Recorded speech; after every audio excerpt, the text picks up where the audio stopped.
Hello， 大家好，欢迎收看第2期的亚当除草机，我是你们的亚当。上一个月我的标准是比较低的，一些勉强能穿的篮球鞋也就没有加入到月底的拔草合集当中了。那这个月我把我自己的标准拔高了一些，所以这个月不推荐的鞋款也会比上一个月要多一些。那我们直接进入正题，来看一看22年的8月份我实战过的鞋款当中有哪一些我是不推荐大家购买的。欢迎收看本期的亚当除草机，我是亚当。本期视频由您的点赞赞助播出。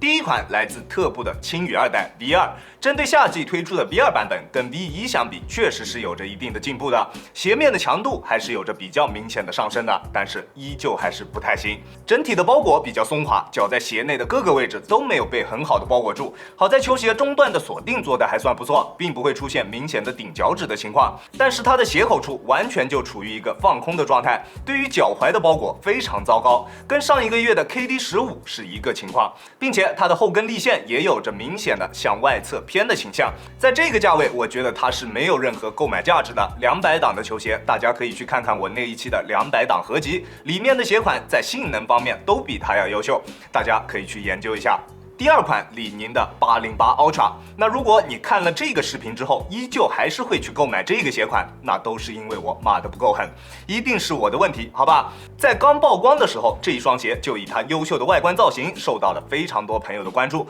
并且在发售之后，还有很多人说它就是国产的 GT Cut 巴拉巴拉之类的话。那我就这么说吧，这双鞋整一双鞋上面，除了抓地力 OK 之外，在其他各个方面都是非常非常糟糕的。这是我今年迄今为止穿过的最糟糕的一双篮球鞋，甚至没有之一。它的中底使用了一个泵的鞋垫，其实厚度并不算薄，但是它的缓震却表现得非常糟糕。用脚后跟落地的时候，会感觉到明显的震脚感，基本上就是属于那种一脚踩穿的水平。不过前掌的厚度很薄，能够提供给你不错的场地感以及反应性表现。但是鞋垫上面贴的这一块绒布是比较偏滑的，当你在做变向动作的时候，脚在鞋内会出现非常明显的滑动。最垃圾的一个地方就是球鞋的整体抗扭了，抗扭水平真的非常非常差。虽然在大底以及中底都有这么一块 TPU， 但是根本没有什么实际的作用。在做变向动作的时候，能够明显感觉到脚底下的球鞋是有夸张的形变的，并且它的足弓也可以说是毫无支撑的。在足弓处用一块透明的软质塑料作为足弓的支撑材料，简直就是离谱，好吧？再加上中底的泵是非常软的，足弓完全没有任何的支撑，而它的外侧又做出了明显的支撑。穿这一双鞋踩下去之后，能够明显的感觉到它的力线是往内侧偏移的，穿它实战对于膝盖以及脚踝的压力都非常大。这一双鞋让我的足底筋膜炎又成功的复发了，我真的想对宁子说一声 Thank you， 谢谢你做出来这么优秀的一双实战鞋。你明明可以抢我1000块钱，但是还送了我一双鞋，还真是挺良心的。第三双361度凌空 1.5， 这双鞋我是特地为了我的200元档合集专门去找出来的这么一双鞋，价格合适，配置感觉也还不错。光从外观上看上去的话，实战应该也没有什么问题。但是上脚仅仅3分钟，我就把它加入了这一期的除草机视频当中。一上脚就能明显感觉到它的中底厚度是非常厚的，重心非常高，并且中底的缓震材料非常软。虽然在前后掌都做出了大底的橡胶上斑，应该是为了能够稍微增加一点后跟的稳定性吧，但是作用并不明显，穿在脚上依旧非常没有安全感，完全不敢去做动作。最主要的，它重心高吧也就算了，鞋帮的高度还是非常非常低的。虽然看上去好像还行啊，但是你穿进去之后就能明显发现，鞋内的中底高度跟外面这一圈高度是完全一样的，根本就没有这一个差值在，就是在这一个位置。在大家可以看到的这个位置，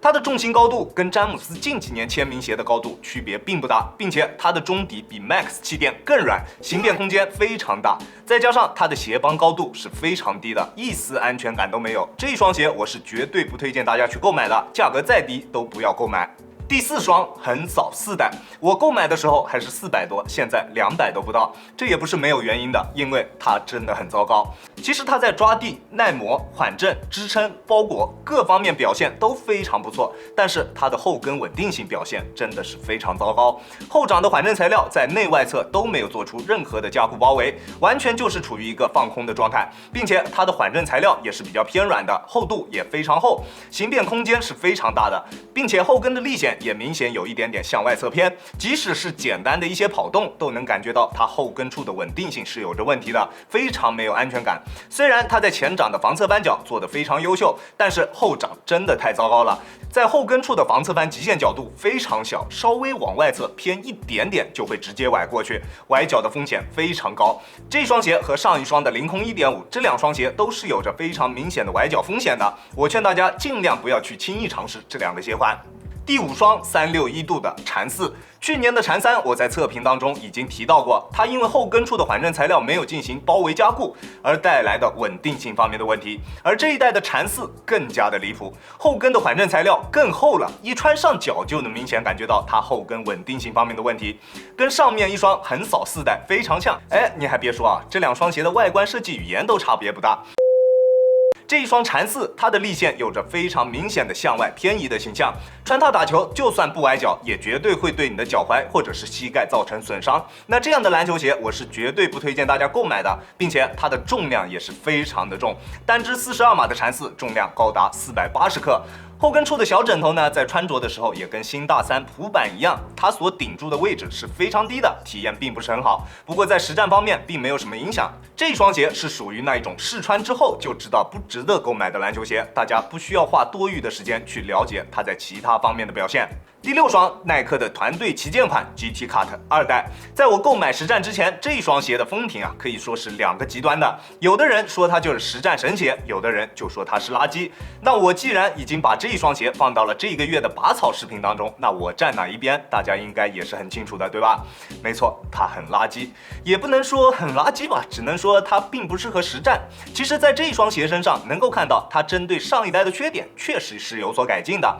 上一代，我个人认为最大的缺点，一个缺点就是它的中底有点过软了，在突破的过程中泄力的感觉还是比较明显的，并且上一代你的双脚与 React 鞋垫是直接接触的，穿进去的时候袜子与鞋垫之间的摩擦力太大，袜子总会跑偏，这一点也是非常难受的。那这一代的球鞋在中底的调教方面是更加偏韧一些的，在软和弹之间找到了一个比较合适的平衡点，而在鞋垫上面也加入了一层中底部，舒适度方面也会明显好不少。但是这一双鞋的缺陷也是非常明显的，中底的厚度非常厚，重心比上一代有着明显的上升，再加上弧形的外底造型，当你穿这一双鞋做一些横移动作的时候，脚底下完全是没有底的，非常没有安全感。而我也在穿这一双鞋实战的过程中出现过脚崴过去的情况，好在我自认为自己的脚踝力量还算不错，自己把脚给掰回来了，回头想想还是感到后怕。那这双鞋我是绝对不推荐大家购买的，它就是一双存在伤病风险的篮球鞋。如果你打球几乎没有横移，纯站桩打法，那你选择这一双鞋也是没有问题的。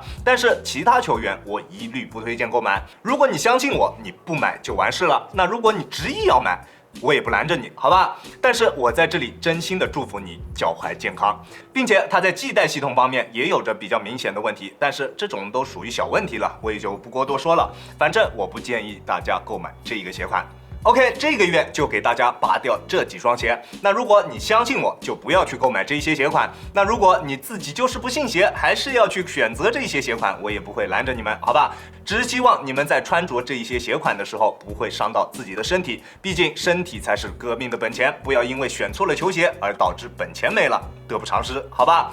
好了，这就是本期视频的全部内容了。再次感谢大家观看本期的亚当球鞋。亚当球鞋，一切从实战出发。我是亚当。如果你觉得我的视频可以帮助到你，希望你可以关注我，并且顺手给我点一个赞，这就是对我最大的支持啦。好了，那我们下期视频再见吧。大家有空来做 ，peace。